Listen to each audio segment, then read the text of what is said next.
بسم اللہ الرحمن الرحیم وبہ نستعین وهو خیر ناصر ومعین الحمد للہ رب العالمین وصلی اللہ علی رسولہ الکریم وعلی آلہ الطیبین الطاہرین المعصومین کسب التعریف بالقسمت او کیف نفکر لتحصیل المجهول التصوری انت تعرف ان المعلوم التصوری منه ما هو بدیہی لا يحتاج الى کسب کمفہوم الوجود والشیء ومنه ما هو نظري تحتاج معرفته إلى كسب ونظر ومعنى حاجتك فيه إلى الكسب أن معناه غير واضح في ذهنك وغير محدد ومتميز أو فقل غير مفهوم لديك ولا معروف إلى آخر.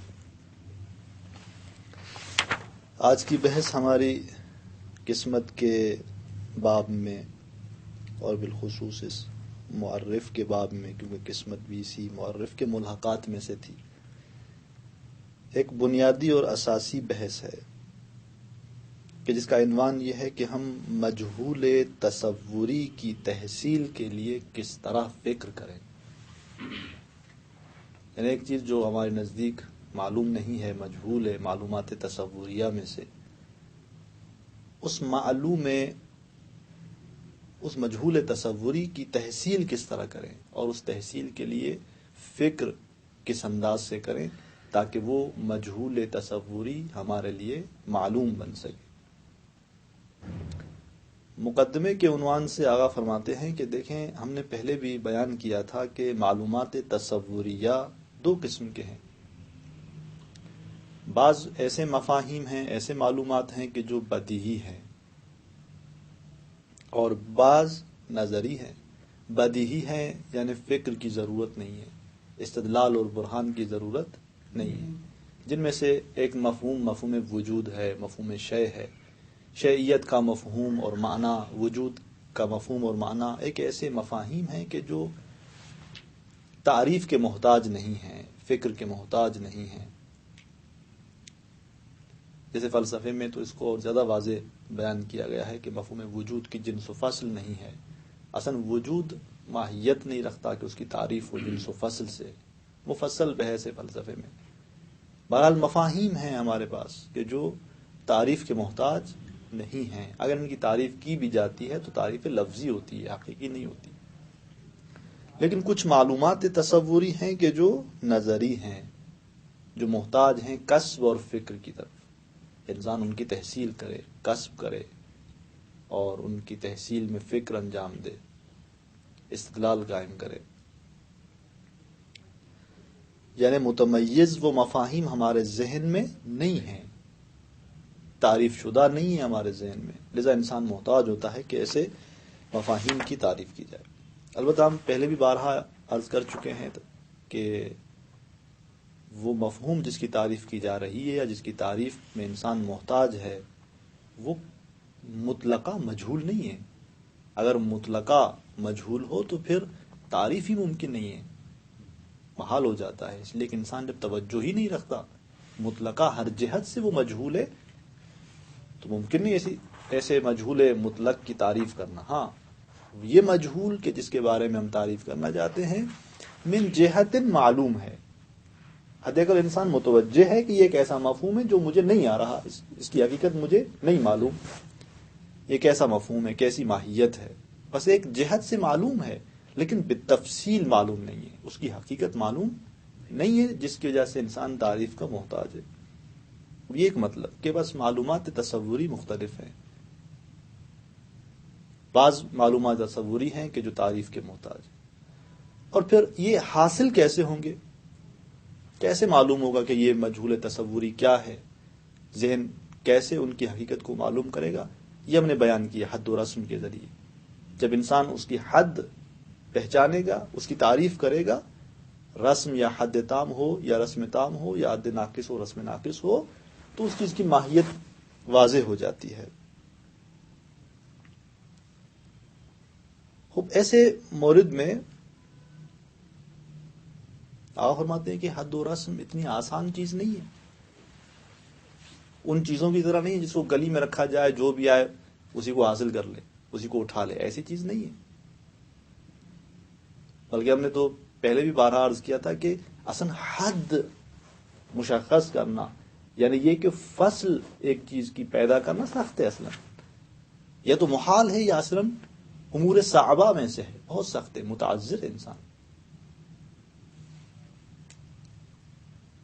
بس حد و رسم ایسی چیز نہیں کہ جس کو آسانی سے حاصل کیا جائے. کیا کرنا پڑے گا؟ فکر. اس کو حاصل کرنے کے لیے ایک جد و جہد تلاش کرنی پڑے گی، فکر کرنا پڑے گا اس کی تحصیل کے لیے. پھر یہاں ایک سوال مطرح ہوتا ہے کہ یہاں تک جو ہم نے بحثیں کی معرف کے حوالے سے حد تام حد ناقص کو بیان کیا، یہ کفایت نہیں کرتی. شروط ہم نے بیان کیے کہ ایسی تعریف کی جائے، اس طرح کی تعریف کی جائے، اتنے قسم ہے تعریف کے، ایک حد تام ہے، ایک حد ناقص ہے، ایک رسم تام ہے، ایک رسم ناقص ہے، پھر ان کے اجزاء، ان کے شرائط، یہ ساری بحثیں ہم نے کی. یہ کافی نہیں ہے اس کے لیے کہ ہم ایک چیز کی تعریف کرنے لگیں. وہ آپ فرماتے ہیں کہ نہیں، یہ جتنی ہم نے باتیں بیان کی، اگر ایک شخص کے پاس، ایک منطقی کے پاس یہ معرفت ہو کہ تعریف حدی ہوتی ہے، تعریف رسمی ہوتی ہے، اس کے یہ شرائط ہیں، اس کے یہ اجزاء ہیں، تو یہ اس طرح ہے جس طرح ایک شخص جانتا ہو کہ پیسہ کسے کہتے ہیں، مال کسے کہتے ہیں، لیکن اسے پتا نہ ہو کہ یہ حاصل کیسے ہوتا ہے.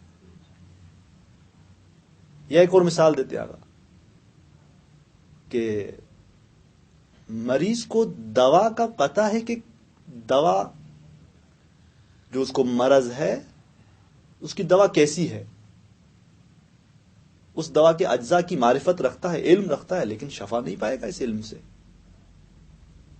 حل اپنی بیماری کا پیدا نہیں کر سکتا، مگر یہ کہ جا کر اسے حاصل کرے، طریقے تحصیل اس کو آتا ہو، یہ دوا حاصل کیسے ہوگی، کیسے بنے گی.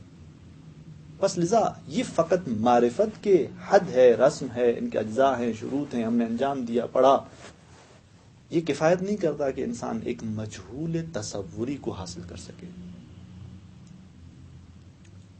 اور پھر یہیں پر آگا فرماتے ہیں کہ خود تصورات کی بحث میں اور بالخصوص تصورات کی بحث میں جو معرف کا یہ باب ہے، تقسیم کا یہ باب ہے کہ جس میں ہم ایک چیز کی تعریف کے بارے میں بحث کر رہے ہیں، ایک بنیادی بحث یہ بحث ہے کہ ہم فکر کیسے کریں مجہول تصوری کو حاصل کرنے کے لیے. وہ راہ کیا ہے جس راہ سے ہم ایک مجہول تصوری کو حاصل کر سکتے ہیں. بس منطقی کے لیے اہم ترین مطلب تصورات میں یہ ہے. پھر یہاں فرماتے ہیں کہ بہت سارے منطقی ہیں جو اس مطلب سے غافل ہیں. وہ حد کو تو بیان کرتے ہیں کہ حد کیسی ہونی چاہیے، رسم بیان کرتے ہیں کہ رسم کیسی ہونی چاہیے.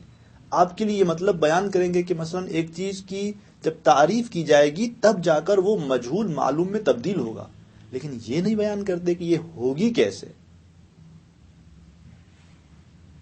یہ مجہول حاصل کیسے ہوگا، معلوم میں تبدیل کیسے ہوگا، وہ تعریف حاصل کیسے ہوگی. درست آپ نے بیان کر دیا کہ یوں تعریف ہوگی تو یہ مجہول تبدیل ہو جائے گا کس میں، معلوم میں، لیکن یہ تعریف ہوگی کیسے، یہ تحصیل کیسے ہوگی، یہ مطلب بیان نہیں کرتے، غافل ہو جاتے اس سے. پھر آپ فرماتے ہیں کہ یہی سوال تصدیقات کے بارے میں بھی ہے. یہ تصورات کے بارے میں ہم بیان کر رہے ہیں، تصدیقات کے بارے میں بھی ہے، جو کہ منطقی کا ہدف کیا ہے، معلوم تصدیقی سے مجہول تصدیقی تک پہنچنا. جس طرح معلوم تصوری سے وہ مجہول تصوری تک پہنچ رہا ہے، جس طرح یہ سوال تصورات میں آ رہا ہے، یہی سوال تصدیقات میں آئے گا کہ تصدیقات میں مجہولات تصدیقی کو حاصل کرنے کی راہ کیا ہے. چونکہ ہماری بحث نہیں ہے تصدیقات کی، آغا فرماتے ہیں اس کو ہم اپنی جگہ پر بیان کریں گے، اور بیان کریں گے باب برہان میں، کہ جو ہم پڑھتے ہی نہیں ہیں، جزء ثالث میں بیان ہوگا وہاں پر کہ مجہول تصدیقی حاصل ہوتا ہے برہان سے. صغرا کبرا بنائی جاتی ہے، قبایا کو صغرا کبرا کی شکل دے کر ایک برہانی کیفیت بنائی جاتی ہے، اور اس صنعت برہان سے مجہول تصدیقی حاصل ہوتا ہے. لیکن یہاں پر آغا فرماتے ہیں کہ مجہول تصوری برہان سے حاصل نہیں ہوتا. مجہول تصوری ایسا نہیں کہ آپ ازداد کے ذریعے ایک چیز کو پہچانیں، استقراء کر کے آپ اس چیز کو پہچانیں. راز کیا ہے کہ برہان سے حد نہیں کی جا سکتی، تعریف نہیں کی جا سکتی، مجہول تصوری کو حاصل نہیں کیا جا سکتا، یہاں پر تفصیل نہیں دیا گیا ہے۔ یہاں پر آقا نے کہا ہے کہ اس کا راز کیا ہے، ہم یہاں پر یہ مطلب بیان نہیں کر سکتے۔ لیکن منطق منظومہ میں آغا سبزواری نے کاملاً توضیح دی ہے۔ میں انشاءاللہ تطبیق میں ایک مطلب طرف اشارہ کروں گا کہ جو یہاں آقا فرماتے ہیں کہ برہان سے تعریف نہیں ہو سکتی، مجہول تصوری کو حاصل نہیں کیا جا سکتا، یہ تطبیق میں انشاءاللہ تھوڑا اس کو واضح کریں گے۔ تو بس واضح ہوا کہ مجہول تصوری کیسے حاصل ہو، کیسے فکر کیا جائے کہ وہ حاصل ہو، بحث اس میں ہے۔ اور پھر یہاں پر آقا فرماتے ہیں کہ وہ راہ فطری ہونی چاہیے، جو طریقہ تحصیل مجہول تصوری کا ہے وہ فطری ہونا چاہیے، یعنی انسان اپنے اندر فطرتاً یہ کام انجام دے۔ ہاں پھر کیونکہ بابصیرت نہیں ہوتا منطقی اعتبار سے، وہ کبھی خطا کرتا ہے، کبھی حق تک پہنچتا ہے۔ لیکن یہاں غرض ہماری یہ ہے کہ یہ انسان کا ایک فطری عمل ہونا چاہیے، لیکن ایک راہ تلاش کر رہے ہیں ہم کہ جس راہ اور طریقے سے اس فطری عمل کو بابصیرت بنا سکیں تاکہ یہ خطا نہ کرے۔ اور منطق کا ہدف بھی یہ ہم شروع سے کہتے آ رہے ہیں کہ منطق انسان کو فکر کرنا سکھاتی ہے، اصل ہدف بھی یہی، تصورات میں بھی یہی، تصدیقات میں بھی یہی۔ اور وہ اصلی مطلب ہے یہاں پر کہ کیسے اس مجہول تصوری کو حاصل کیا جائے۔ پھر یہاں پر آقا فرماتے ہیں کہ یہ راستہ مجہول تصوری کی تحصیل کا اور اس تحصیل میں فکر کرنے کا منحصر ہے دو راستوں، ایک تحلیل عقلی کا راستہ ہے اور ایک تقسیم سنائی کا راستہ ہے۔ ان دو راہوں سے آپ مجہول تصوری کی تحصیل میں تفکر کر سکتے ہیں، یعنی اس طرح تفکر کر سکتے ہیں۔ میں کہا نا کیفن نفکر، کیسے ہم فکر کریں، کیوں؟ مجہول تصوری کی تحصیل کے لیے وہ دو راہیں ہیں۔ یا تو آپ فکر کریں ایک تحلیل عقلی کی صورت میں، یا آپ فکر کریں قسمت سنائی کی صورت میں، پھر آپ پہنچ جائیں گے مجہول تصوری کی تحصیل تک، اور اس کو آپ کشف کریں گے، اس کو آپ پھر معلوم میں تبدیل کریں گے۔ اور طریقے تحلیل عقلی اور قسمت سنائی کو تو آج ہم نہیں پڑھ سکتے، فقط طریقے تحلیل عقلی کے جو ادوار اور جو حرکتیں فکری آقا یہاں پر بیان کر رہا ہے، فقط دو کی طرف اشارہ کرتے ہیں ہم کہ جو دو حرکتیں اس فکری کی اور جو دو دور اس فکر کے، دونوں کے لیے مشترک ہیں۔ طریقے تحلیل عقلی اور قسمت سنائی دونوں میں آتی ہیں۔ ہم نے کہا راہ منحصر ہے ان دو راہوں میں۔ پھر دو ایسے دور ہیں اس فکر کے، دو ایسے کام ہیں اس فکر کے کہ جس کو آقا یہاں پر مشترک بیان کرتے ہیں ان دونوں کے لیے۔ اور یہ وہ بحث ہے جس کو ہم پہلے مجملاً پڑھ چکے ہیں، اجمالاً، جہاں ہم نے فکر کی تعریف کی تھی۔ فکر کسے کہتے ہیں کہ معلوم سے مجہول تک پہنچنا، حرکت کرنا، یہ فکر کی ہم نے اجمالاً تعریف کی تھی وہاں پر، اور 5 چیزیں ہم نے وہاں بیان کی تھی۔ ان میں سے 2 کو وہاں پر ہم نے کہا تھا کہ یہ حرکتیں نہیں ہیں، مقدمہ ہیں حرکت کے لیے۔ پھر آخری 3 جو چیزیں تھیں وہ حرکت سے ہم نے تعبیر کیا تھا اس فکر کے لیے۔ یہاں پر وہی 5 چیزیں بیان کرتے ہیں آقا تحلیل عقلی میں، اور اس تحلیل عقلی میں جو 2 دور بیان کر رہے ہیں آقا اس فکر میں، وہ دونوں کے لیے مشترک ہے۔ پہلا یہ کہ جب آپ ایک مجہول تصوری کو، جو آپ کے لیے مجہول تصوری ہے، پہلے دور میں یہ ہوتا ہے کہ انسان متوجہ ہو اس مجہول تصوری کی طرف۔ اگر مجہول تصوری کی طرف انسان متوجہ ہی نہیں ہے تو تعریف مانا نہیں رکھتی۔ مثال جو یہاں پر آقا دے رہے ہیں امور خارجیہ میں سے دے رہے ہیں، نہ امور ذہنیہ میں سے۔ مثلا پانی ہے، پانی کی حقیقت مشخص نہیں ہے آپ کے لیے، اس کی تعریف آپ کے لیے واضح نہیں ہے، پانی آپ کے ذہن میں تمییز شدہ نہیں ہے دوسری چیزوں سے، وہ کیا کریں ہم اس کے لیے؟ آپ فرماتے ہیں کہ یہ آپ جیسے متوجہ ہوئے اس مفہوم آپ کے لیے پانی کے اس مفہوم کی طرف کہ یہ کیا ہے، یہ پہلا دور ہے، یہ پہلا دور ہے اس فکر کرنے کی کیفیت کا۔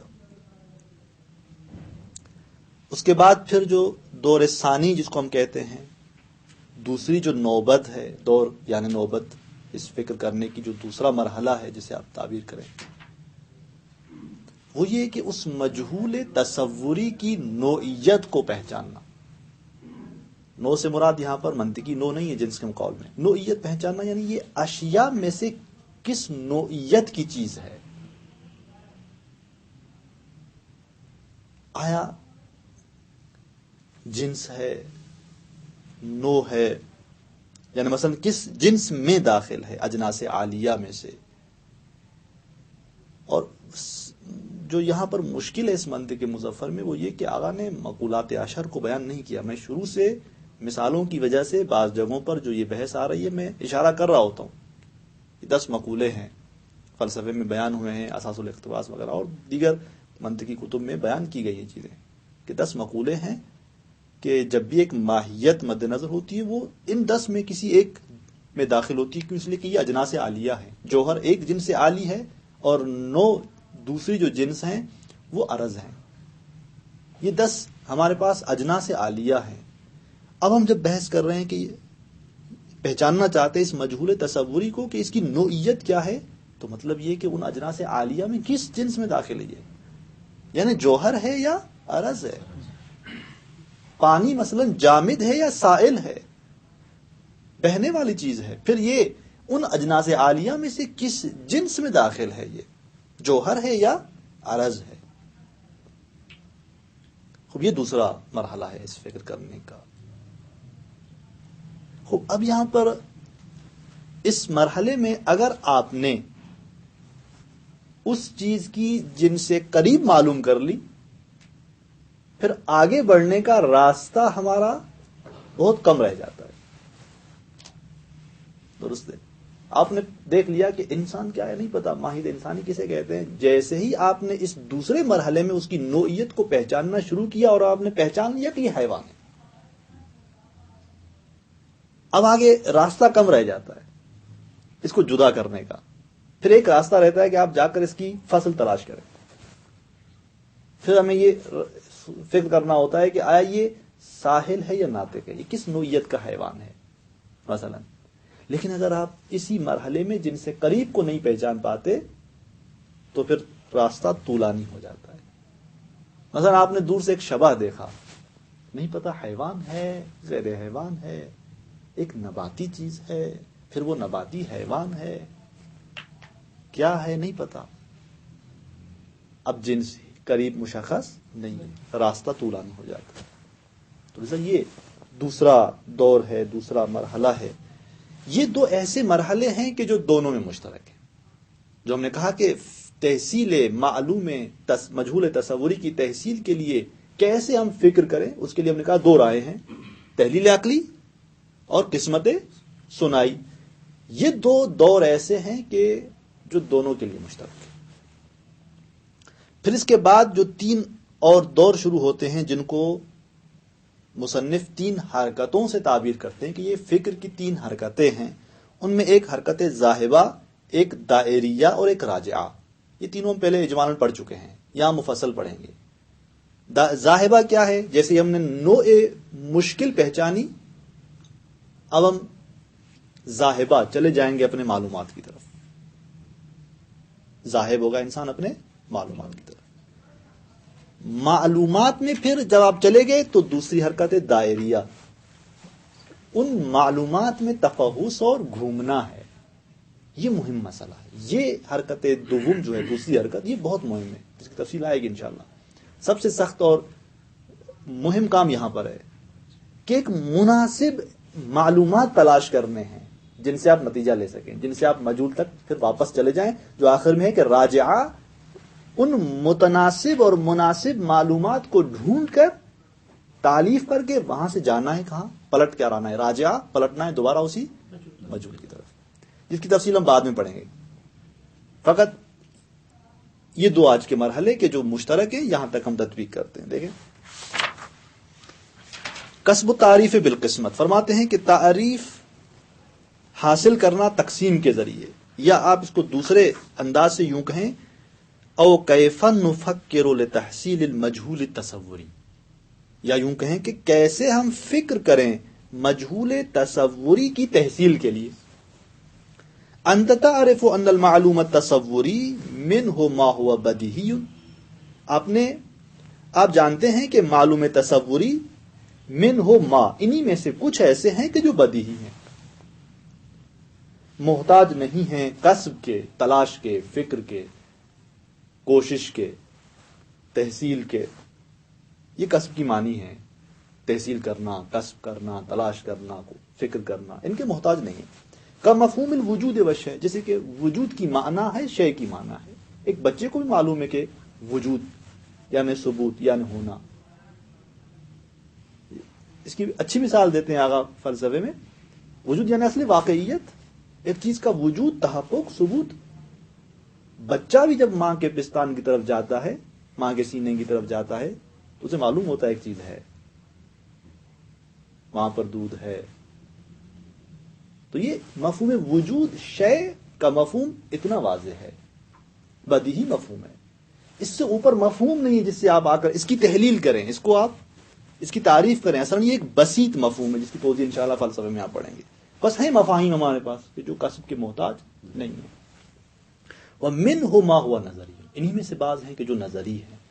تحتاج معرفته الى کسب و نظر، کہ جن کی معرفت اور جن کی تعریف محتاج ہے کسب اور نظر کی، فکر کی، تلاش کی.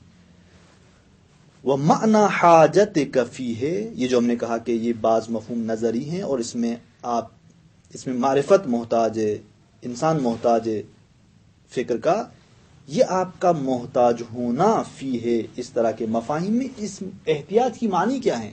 وہ معنی حاجت کفی ہے، اس مفہوم نظری میں آپ کا محتاج بننا الل کسب، کسب کی طرف. اس کی معنی کیا ہے؟ ان معنی ہو، یہ معنی کے لیے خبر ہے. اس کی معنی ان معنی ہو غیر واضح، اس کی معنی یہ کہ اس مفہوم کا مطلب اور معنی واضح نہیں ہے فی ذہن کا، آپ کے ذہن میں.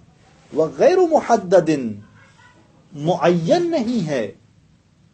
ومتمیز، متمیز نہیں ہے، یعنی دوسری چیزوں سے اس مفہوم کو تمییز نہیں ہے آپ کے ذہن میں. آپ اپنے ذہن میں اس چیز کو دوسری اشیاء سے جدا نہیں کر سکتے، مشخص نہیں ہے آپ کے لیے. او فقل، یہ کلمہ بعض جگہوں پر نقل لکھا ہوا، یہ فقل ہے کہ بعض بزرگان نے اس کی یوں تصحیح کی ہے. او فقل، یا آپ یوں کہیں غیر مفہوم لدیک، یعنی وہ چیز جس میں آپ محتاج ہیں کسب کی طرف، وہ آپ کے پاس مفہوم نہیں ہے، یعنی واضح نہیں ہے. مفہوم یعنی جس کو سمجھا گیا ہو، تصور کیا گیا ہو، متصور نہیں ہے، مفہوم نہیں ہے. ولا معروف، اور نہیں جانتے آپ اسے، معروف نہیں آپ کے پاس. فیحتاج الی تعریف، بس وہ مفہوم محتاج ہے کس کا؟ تعریف کا. والذی یعرفہ للذہن هو الحد والرأس، اور جو چیز اس کی تعریف کرے گی، اس کو واضح کرے گی، وہ کیا ہے؟ جو چیز اس کو ذہن کے لیے واضح کرے گی وہ حد و رسم ہے. بس یہ ایک مطلب مقدمے کے عنوان سے بیان کیا گیا کہ مجہول تصوری کی ہم تحصیل کیسے کریں. آخر فرماتے ہیں کہ مقدمے کے عنوان سے ہم پہلے یہ مطلب بیان کریں آپ کے لیے کہ ہمارے پاس کچھ مفاہیم تصوری بدیہی ہیں، کچھ مفاہیم نظری تعریف کے محتاج ہیں، اور تعریف کس سے ہوتی ہے؟ حد و رسم سے. دوسرا مطلب کہ یہ آسان چیز بھی نہیں ہے حد و رسم. وَلَيْسَ الْحَدُّ أَوِ الرَّسْمُ لِلنَّظَرِ مَوْضُوعًا فِي الطَّرِيقِ فِي مُتَنَاوِلِ الْيَدِ. حد و رسم ایک نظری مفہوم کے لیے، اس کو واضح کرنے کے لیے موضوعاً نہیں ہے، یعنی اس کو وضع نہیں کیا گیا، رکھا نہیں گیا فی الطریق، راستے میں، فی متناول الید، کے جو آئے اس کو پالے، کہ جہاں ہاتھ کا پہنچنا آسان ہو، متناول ید ہو، یعنی کیا؟ ہاتھ پہنچتا ہو وہاں پر.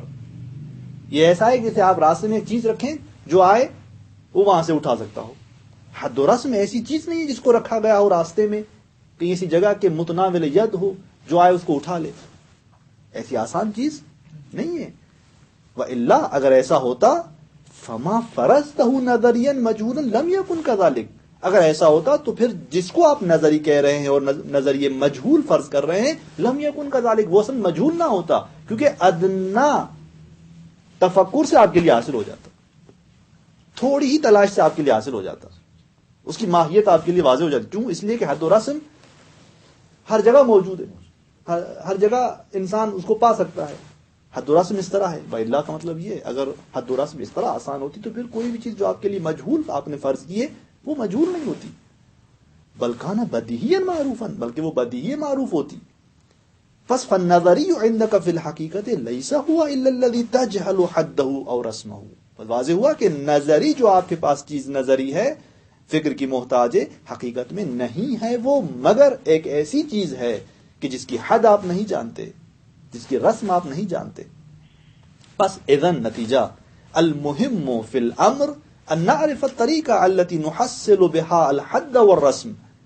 مہم اس مسئلے میں یہ ہے کہ ہم وہ راہ پہچانیں کہ جس کے ذریعے حد و رسم کو حاصل کر سکے، تحصیل کر سکے. پھر یہاں تک جو ہم نے بحثیں کی، تعریف کی، حد تام، رسم تام وغیرہ کی، پھر یہ کیا ہے؟ یہ کافی نہیں ہے. یہ تیسرا مطلب. وَكُلُّ مَا تَقَدَّمَ مِنَ الْأَبْحَاثِ فِي التَّعْرِيفِ هي في الحقيقة أبحاث عن معنى الحد والرسم وشروطهما أو أجزائهما وهذا وحده غير كاف. فرماتے ہیں کہ یہاں تک جو ہم نے ابحاث بیان کی، ہر وہ بحث جو بیان ہو چکی ابحاث میں سے تعریف کے سلسلے میں، یہ فی الحقیقت ابحاث، یہ درواقع وہ بحثیں ہیں عن معنى الحد، کس کے سلسلے میں؟ حد کی معنی کے سلسلے میں، رسم کی معنی کے سلسلے میں، ان کے شروط کے بارے میں، ان کی اجزاء کے بارے میں. یہ وہ بحثیں تھیں. وَهَذَا وَحْدَهُ غَيْرُ كَافٍ، اور یہ بے تنہائی یعنی اکیلی یہ بحثیں کافی نہیں ہیں. مَا لَمْ نَعْرِفْ طَرِيقَةَ كَسْبِهِمَا وَتَحْصِيلِهِمَا، کب تک؟ جب تک ہمیں پتہ نہیں ہے، ہم نہیں جانتے جب تک ان کے کسب اور تحصیل کی راہ. ہم نے آج تک ابھی تک یہ پڑھا کہ حد کیسے ہوتی ہے، یہ نہیں پڑھا کہ یہ حد حاصل کیسے ہوتی ہے. تو الگ چیزیں ہیں. ابحاث پڑھی ہم نے فقط معنی کی حد تک، حد کسے کہتے ہیں، رسم کسے کہتے ہیں. حد سے تعریف ہو جائے تو تعریف کس نوعیت کی ہوگی، رسم سے تعریف ہوگی تو تمییز اس معرف کو کیسے حاصل ہوگی، ہم نے یہ چیزیں پڑھی ہیں. لیکن یہ کیسے حد ہوگی، کیسے جنس و فصل حاصل ہوگی ہمارے لیے، یہ طریقے تحصیل ہم نے ابھی تک معلوم نہیں کیا. فَإِنَّهُ، دو مثالیں دے رہے ہیں آقا. فَإِنَّهُ لَيْسَ الْغَنِي هُوَ الَّذِي يَعْرِفُ مَعْنَى النُّقُودِ، ثروت مند انسان، مالدار شخص نہیں ہے وہ کہ جو پیسوں کی معنی جانتا ہو، او اجزاءها، یا اس کے اجزاء جانتا ہو، وَكَيْفَ تَتَعَلَّفُ، کہ یہ کیسے جو ہیں پیسے اور یہ چیزیں وجود میں آتی ہیں، تعریف ہوتی ہیں، بنتی ہیں، یہ جانتا ہے فقط ان کی معنی کو. خوب یہ ثروت مند نہیں ہے. بل الغنی من یعرف طریقۃ کسبها فیکسبها، ثروت مند انسان غنی وہ ہے کہ جو ایک تو ان نقود اور ان پیسوں کے تحصیل کی راہ جانتا ہو، فیکسبها، اور اس کو حاصل بھی کرے. طریقہ تحصیل بھی اس کو پتا ہو اور جا کر اسے حاصل بھی کرے. یہ ہوتا ہے مالدار، یہ ہوتا ہے ثروت مند. ہم کیا ہیں؟ ہم نے ابھی تک معنی جانی ہے، حد کسے کہتے ہیں، رسم کسے کہتے ہیں، ہمیں معلوم نہیں ہے کہ یہ حاصل کیسے ہوگی. لذا فرماتے ہیں ایک اور مثال. وَلَيْسَ الْمَرِيضُ يَشْفِي إِذَا عَرِفَ فَقَدْ مَعْنَى الدَّوَاءِ، فرماتے ہیں کہ مریض شفا نہیں پائے گا اذا عرف، فقط کہ جب وہ جانتا ہو فقط دوا کی معنی و اجزاء، اس کے اجزاء کی معنی کہ یہ دوا کیا ہے اور اس کے اجزاء کیا ہیں. بل لا بد ان يعرف كيف يحصله ليتناوله، بلکہ ضروری ہے کہ وہ جانے کہ یہ کیسے حاصل ہوگی، کیسے اس دوا کو یہ حاصل کرے، لِيَتَنَاوَلَهُ، تاکہ وہاں تک پہنچے، راہ جانتا ہو اور وہاں تک پہنچے وہ جا کر، تب جا کر وہ شفا پائے گا.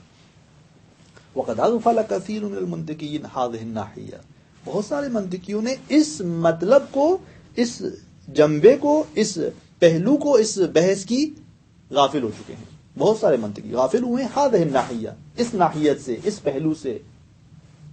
وہی اہم شیء فی الباب، اور اس تصورات کے تعریف کے اس باب میں اہم ترین شے ہے یہ.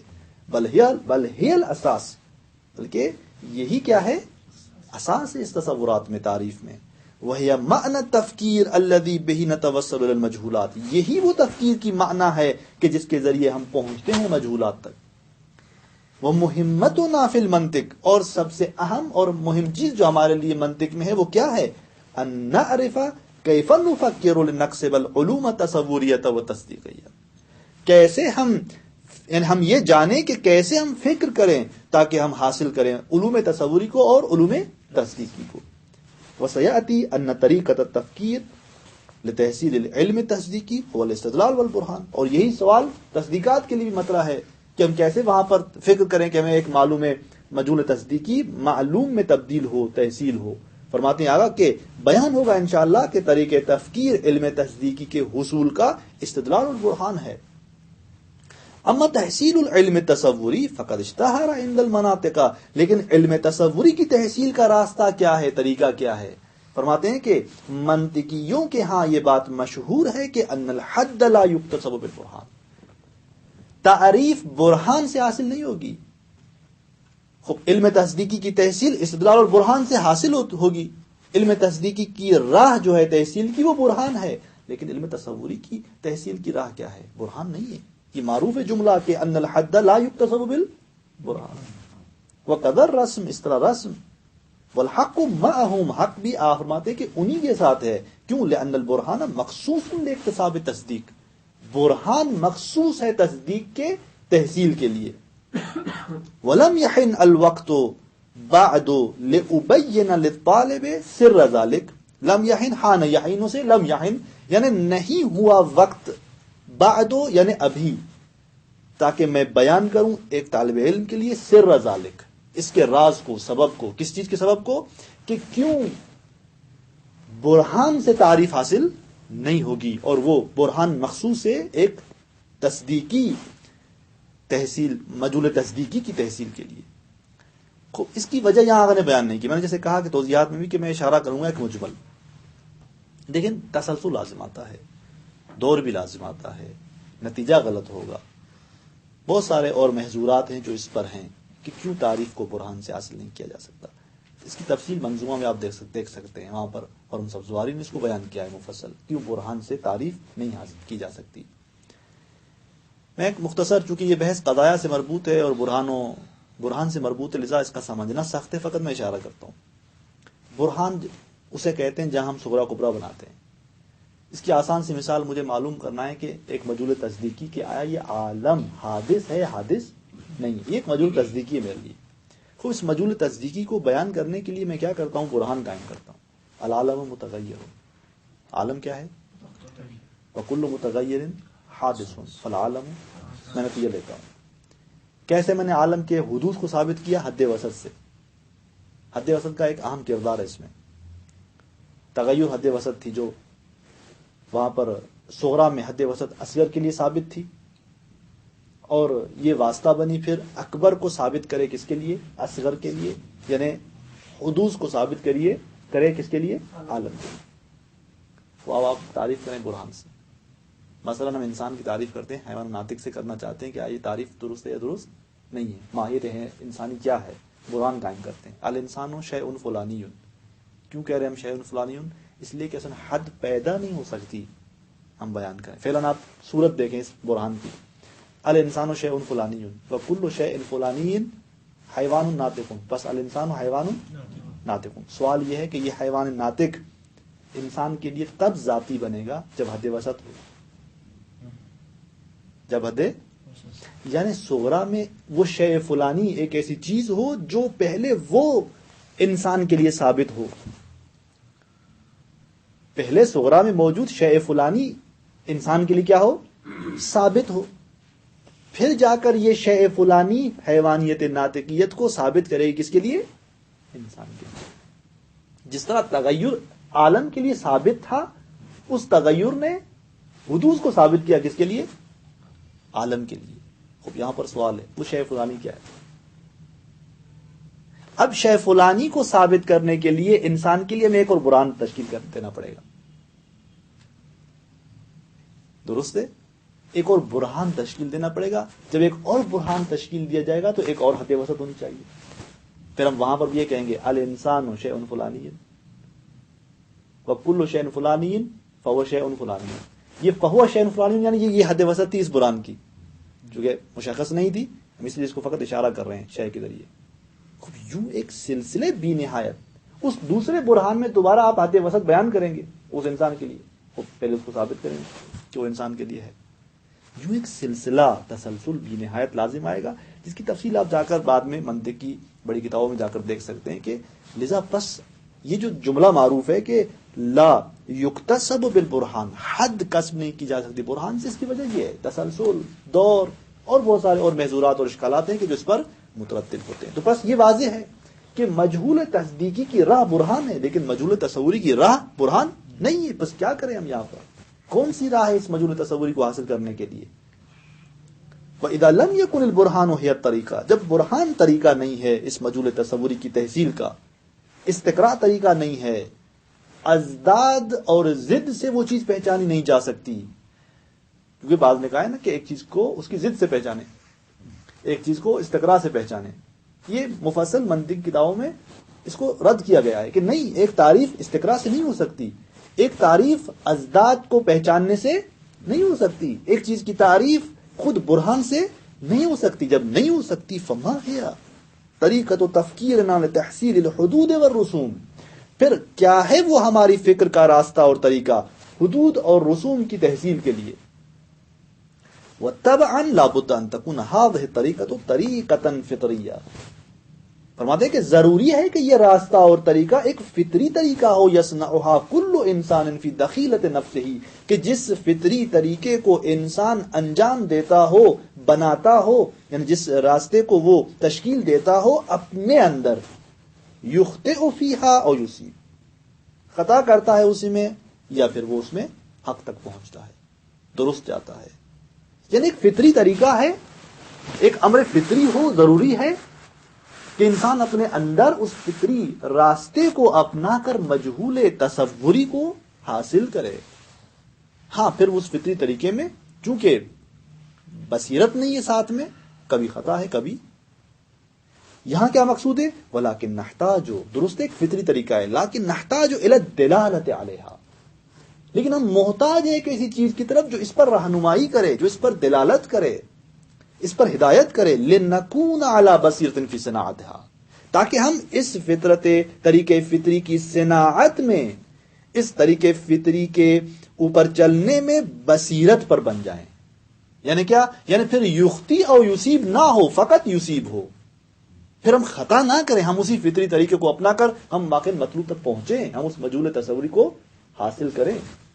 وہذا ہوا ہدف علم المنطق, یہی ہے علم منطق کا ہدف. وہذا ما نرید بیانہ, یہی وہ بات ہے جس کو ہم بیان کرنا چاہتے ہیں. فنقول, پھر ہم کہتے ہیں کہ راستے دو ہیں. الطریق منحصر بالنوعین من القسمہ, کہ راستہ منحصر ہے قسمت کی دو قسموں میں. القسمت الطبیعیۃ بالتحلیل العقلی, ہم نے پڑھا تھا قسمت طبیعی کو. قسمت طبیعی میں ہم نے ایک مورد تحلیل عقلی پڑھا تھا, ایک تحلیل خارجی تھا. تحلیل خارجی سے بحث نہیں ہے, تحلیل عقلی. قسمت طبیعی کا مورد جو تحلیل عقلی کے ذریعے تقسیم تھی وہ تسمى طریقۃ التحلیل العقلی, جس کو کیا کہا جاتا ہے یہاں پر؟ طریقہ تحلیل عقلی. بس ایک راستہ یہ ہے تحلیل عقلی کا راستہ.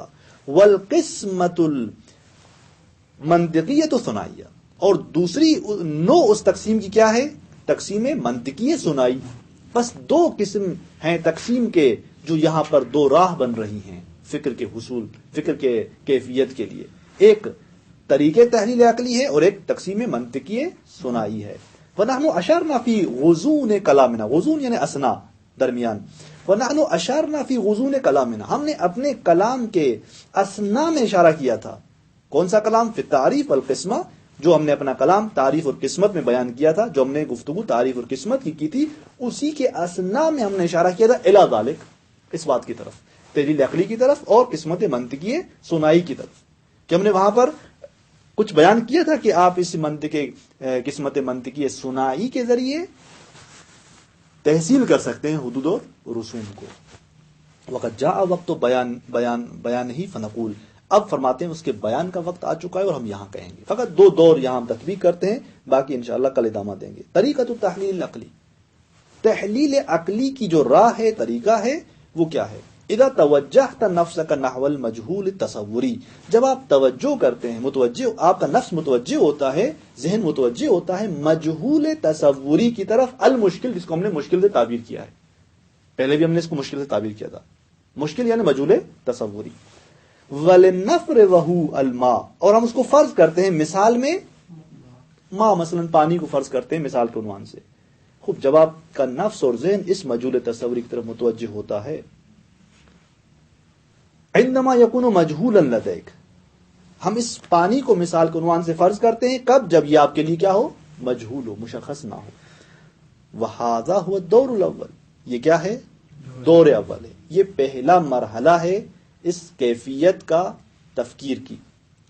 فاول ما، فاول یہ جواب اذا کا، جب آپ کا نفس متوجہ ہوتا ہے اس مجہول تصوری مشکل کی طرف کہ جو پہلا مرحلہ ہے، فاول ما یجب ان تعرف نوعہ، بس پہلی وہ چیز کے جو ضروری اور واجب ہے وہ کیا ہے؟ ان تعرف نوعہ. یہ ان تعرف نوعہ جملہ خبر ہے اولوں کا، یہ جملہ پورا جواب ہے اذا توجہت کا. جب آپ کا نفس متوجہ ہوا مجہول تصوری کی طرف تو پہلی چیز جو واجب ہے وہ کیا ہے؟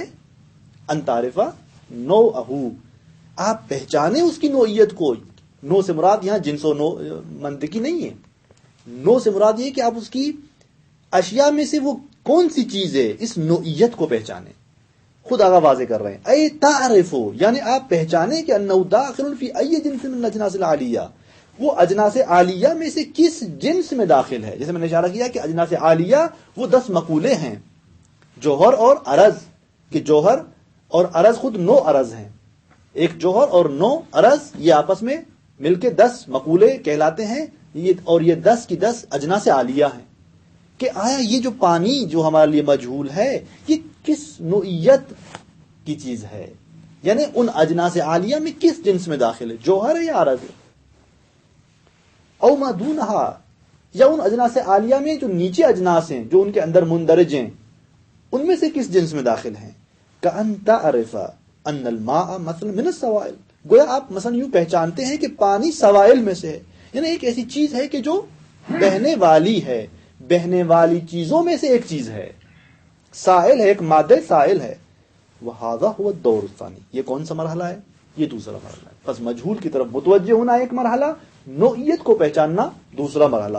وَكُلَّمَا كَانَ الْجِنْسُ الَّذِي عَرَفْتَ دُخُولَ الْمَجْهُولِ تَحْتَهُ قَرِيبًا، فرماتے ہیں کہ جب بھی وہ جنس جس کو آپ نے پہچانا کہ مجہول اس کے اندر داخل ہے، کُلَّمَا كَانَ قَرِيبًا، یہ قریباً خبر کانا ہے، جب بھی آپ نے اس جنس کو پہچانا کہ جس کے اندر یہ آپ کی مجہول تصوری اور مشکل اس کے اندر ہے، قریباً، کیا پہچانا آپ نے؟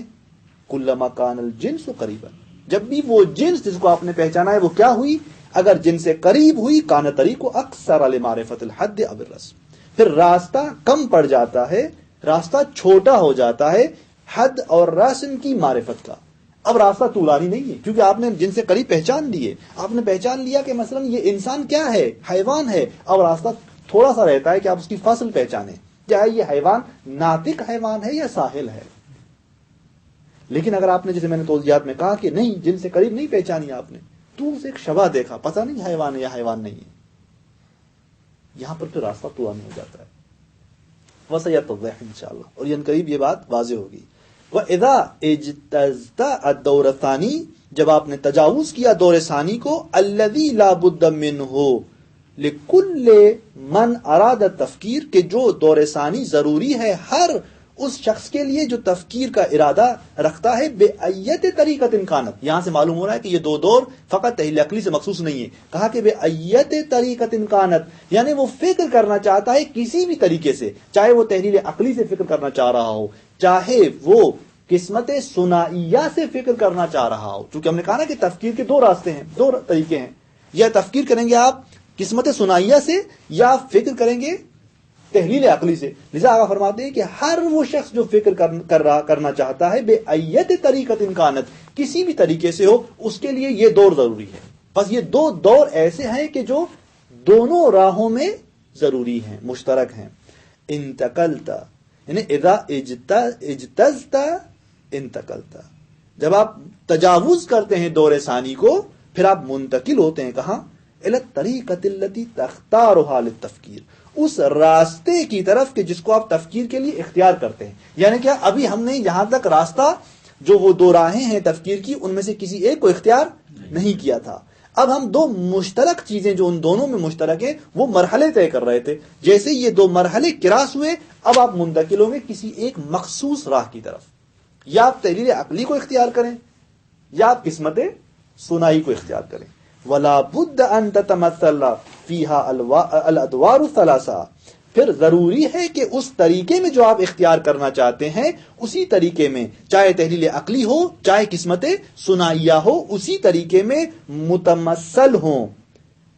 کیا متمثل ہوں؟ الادوار الثلاثه، یعنی وہاں پر پھر یہ ظاہر ہوں مجسم ہوں تین ادوار جو آخری ہیں، یا آپ کہیں اول حرکات الثلاث، تین حرکتیں وہاں پر متمثل ہوں، ظاہر ہوں، روشن ہوں.